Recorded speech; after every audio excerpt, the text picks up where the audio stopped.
या रस्ता इतका खराब होता, खड्डे बिड्डे एकटे होते, लोकांनी आजारी म्हातारे माणूस पडलं काय झालं तर लवकर नेता येत नव्हतं दवाखान्यात, त्यामुळे माणसं दगवत होती। हा मधला मार्ग अत्यंत सोपा चांगला मार्ग झालेला आहे। लांबून वाहतूक करायला लागत होते आम्हाला, कराडला जायला म्हणा, डेबोडे जायला म्हणा, मधना हा मार्ग झाल्यामुळे वेळेची बचत व्हायला लागलेली आहे। शाळेच्या मुलांनी वेळेवर जाता यायला लागलेला आहे।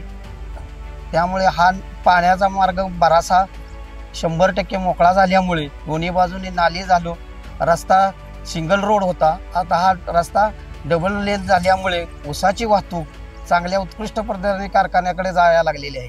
पहिले सिंगल रोड असल्यामुळे अनेक अडथळे येत होते। या रस्त्याला मधला मार्ग असून दोन्ही हायवेला जोडणारा मार्ग आहे। आम्हाला हा रोडचा अत्यंत फायदा व्हायला लागलेला आहे। रस्ता झाल्यामुळं आता चांगली सोय झाली आणि आम्हाला काही त्रास होत नाही। पहिले बारका रस्ता होता, आता मोठा रस्ता झाला आणि आम्हाला सुधारणा झाली। असंच पुढं व्हावं असं आमची मागणी आहे। पहिल्यांदा या रस्त्याची दुरवस्था खूप वाईट होती, खूप ॲक्सिडेंट होते।